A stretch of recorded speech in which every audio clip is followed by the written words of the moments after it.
Hello everyone, it's Kari from sunshineinmypocket.com. Today I have the June Hedgehog Hollow Kit to share with you, and I'm going to be making a couple cards with the products in this kit.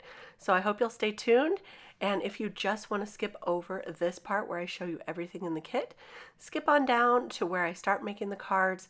I think you might enjoy them. This first stencil that came in the kit is a slimline stencil, but it can also be used on A2 cards. It is a pineapple layering stencil, spotlight stencil, and it's got all of these different layers here. It's got the spotlight for the pineapple shape itself, the leaves, and the pineapple body. I guess you call that the body.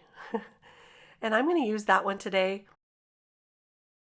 This second stencil is another layering stencil, and this is filled with all kinds of fruit. This first one has lemons, bananas, and pineapples. Then you have the leaves and the cherry stems and the rinds of the watermelon, and here's watermelon, cherries, and strawberries. So you layer these up and you get a really fun background. Today I'm going to be building a really bright background with this one, but you can obviously use lots of different colors. This stamp set is a larger stamp set. It is filled with fruit, so many citrus, and there's a peach there, a pear, watermelon, a raspberry, strawberry, cherries, a banana, lots to choose from. And then the sentiment set has some really great sentiments like hope your day is fruitful, you two make the perfect pair, I'm totally bananas about you, you are a peach, you are the apple of my eye, absolutely perfect, my main squeeze, thank you for being a perfect friend, thanks a melon, thanks a bunch.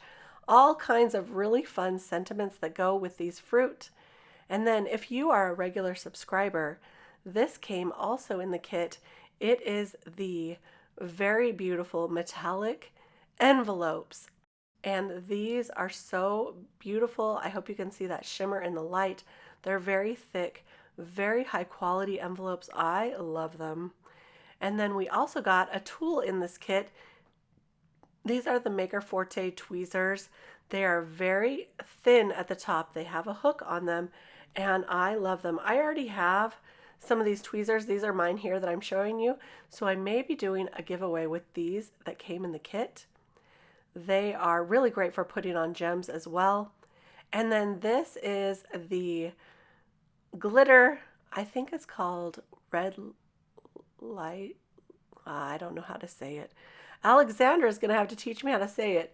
It's kind of a different saying. But anyway, it's an orange colored glitter, and it's very, very pretty. So let's get started on making these cards. I'm going to begin by lining up the spotlight stencil with the leaves. I'm just making sure they're exactly lined up, and I'm using my Make Art Station and the magnets to keep them in place as I ink over those leaves. I'll start with some Mowed Lawn Distress ink, and then I'm going to add some darker distress ink also to give it a little definition. So this is peeled paint, just adding a little bit here, kind of near the bottom there. And that, look at the beautiful inking we got there. Now I'm going to add the body of the pineapple and just going to place that on the same way, and I'll use some mustard seed distress ink first to ink on the first layer. I have some wild honey here as well, and I'm going to use a little finger dauber to add that to just kind of the bottom of each of those diamonds. This is really easy. I decided that a finger dauber would be better to use than a brush because these are small little areas. So I've added those to most of the diamonds here, and then I took a look and I decided that wasn't dark enough for me. So I'm going to go ahead and add some more color. I have pulled the rusty hinge, and I'm going to use a finger dauber and do the same exact thing, making it a little bit darker, and I like that a lot better. It gave it more definition. It looks a little closer to a pineapple, at least a pineapple on my cards. Look at that. So pretty. So I'm going to remove the stencils now, and I'm going to use the inside portion of this spotlight stencil. So I'll remove all those stencils there and then just place that over the top, take that tape off. They do come taped together when you first get them. So then I'll put the magnets right over the top, and now it's time to decide on a background color. Will I choose pink or blue? Maybe some greens. I thought the green would look silly because the leaves are already green. So I took that right away. How about some purple though? I don't know. I finally decided on some blues. Those are my favorite colors. So I've got 3 different blues here. I'm starting with a speckled egg, and that was way too light for me. So I went in with salvaged patina, still too light. So I said, I'm just going to dive right in for the Mermaid Lagoon. And here we go. So this I'm inking on slowly so I can build up the color. And then I'm going to use something you might not expect, but look how pretty that looks. When you put that stencil over the top, it creates kind of a white border. I love that. So I'm going to use the leaf stencil and ink that over with the same exact color to create some texture in the background. I think this is making it look a little more Hawaiian. At least it looks like that to me. Kind of tropical, really fun. So use these leaves for more than you think, for more than just leaves on your pineapple. But look at this background. So I'm just twisting and turning it every once in a while to create a different look. And I'm going all around the pineapple with these leaves. So there you go. This is turning into a fun, really bright card. I love it. I'll put that away and take a look at this background. Now, so far this is a 1-layer card, and I was intent on keeping it that way, so I'm going to take the sentiment that says, "Thank you from the core of my heart," and I'm going to stamp that on using a brown ink. I wanted to use brown instead of black because I thought it would be a little bit calmer. I don't know. Match the pineapple better. So here I'm testing out a couple of colors of brown that I have.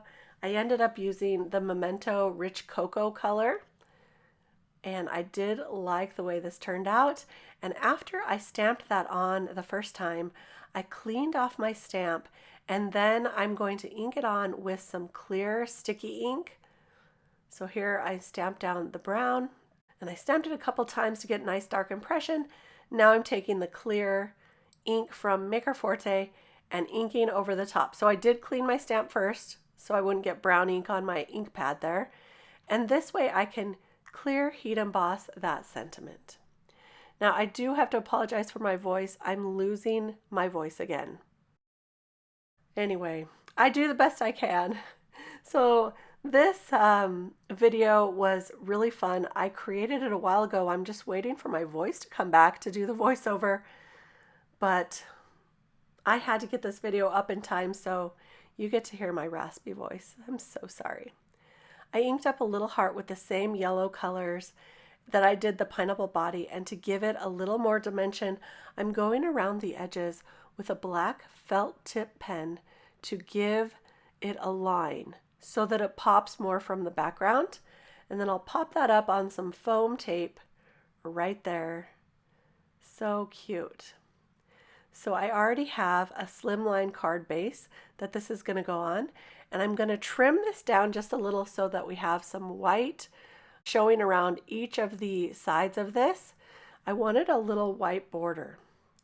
So I'm gluing this down, creating that white border all around the edge, and there is our pineapple card made almost completely 1-layer and almost completely just with stencils. I added some acrylic blocks while that dried, and here is our card. Take a look at how cute this pineapple is. Now, as I say, you can cut this down to a regular A2 size card and get just a portion of the pineapple. I think it would be really cute that way too. So I am just making sure all my stencils are lined up correctly, that they are in the same orientation before I start inking them, because that makes it so much easier when you go to ink them. Now I am going to use the perfect placement tool created by Maker Forte. This makes it so easy to make an A2 size card with layering 6x6 stencils. Before, I was always struggling to get the 6x6 stencils to line up right on my card front because they're not the same size, but this makes it so easy. You just put down some repositionable adhesive and put the card where the card line is, and then there's a stencil line here That's 6 by 6. And so you're going to line up the side of your stencil with the side of that stencil line. So all I'm doing is I'm just making sure that I'm going to line that up correctly, and then I'm going to put the magnets down and start inking the first layer. So I'm going to use some of the same colors that I did before. These bright yellows are so super pretty for the lemons, bananas, and pineapples. So I decided to use them again, and then I'll darken it up a little with the wild honey. So I'm just putting the wild honey here and there. I'm not inking over the whole entire thing, just trying to add some shadows. So there's our first layer. Now I'm going to line up the second layer with that stencil line in the corner there that I showed you before, and just kind of make sure that those are lining up with the leaves. And you can kind of see how it's going to look here. I'm using mowed lawn again. The first layer is mowed lawn, and then the peeled paint to give it some depth. And you can see we're starting to create a really beautiful fruit basket upset scene. Here's the last layer, which is my favorite layer. It's got the pinks for the watermelon, strawberries, and cherries. And I'm going to start out by using Tiptree Jam, which is a beautiful color from Maker Forte. It's kind of a pinky red, like a hot pink, darker pink red. And I thought it was perfect for watermelon. So I'm starting out with this, and then to add some darker colors, I'm using Festive Berries Distress Ink and just giving it some shadows. Especially on those cherries. I thought the cherries should be darker than the rest. So there you go, and take a look at this beautiful fruit scene that we've created just in a few minutes. And that perfect placement tool made it so super easy. Now I was going to cut this down because you see I have a line at the bottom there that didn't get the stencil on it. But before I cut it down, I thought, hey, wait a minute. I have these pieces that I cut off of that slimline card. I think I'm going to use those. So I inked up some Mermaid Lagoon on some scrap paper here. I'm going to use that for the sentiment. I cut out a banner. You can see it on the right there. And I stamped on "Have a cherry on top kind of day." And now I'm going to add that leftover that we cut off of the slimline card. And this fit perfectly 2 lines to my A2 card here. Just adding that. And now for a little bit of detail to those fruit, I'm adding a black gel pen to add some seeds to the strawberries and the watermelon. And I'm just going through and adding a little bit here and there. These are so easy. You just create dots. That's all you got to do. And for the watermelon, I created kind of an elongated dot. And then a white gel pen on the cherries to give it that highlighted look. Super, super simple. And now we're going to add that banner sentiment on with some foam tape. And this brings in that beautiful Mermaid Lagoon color to this card. There we go. And now I'll just add it to the card base, lining that all up. And to finish it off, I just added a few gems to the pineapples to make them pop. Oh, I guess I'm going to show you that in just a second. After I was looking at both these cards, I just thought, you know, this really needs some gems. So bright yellow gems here on the pineapple. And there are our cards for today. These were so fun to create just using the stencils out of that card kit. There's so much more to do with this kit. So I am going to be back with more cards to share hopefully soon. I hope you enjoyed this process and seeing how these layering stencils all work together. If you're interested in any of the products that I've used, I've listed them all below, and I really appreciate you using these affiliate links. They're no extra cost to you, but they really help me out. And when you give me a thumbs up on my videos, that helps me out as well. So a big thank you so much. I'll see you next time with more card inspiration. Bye-bye.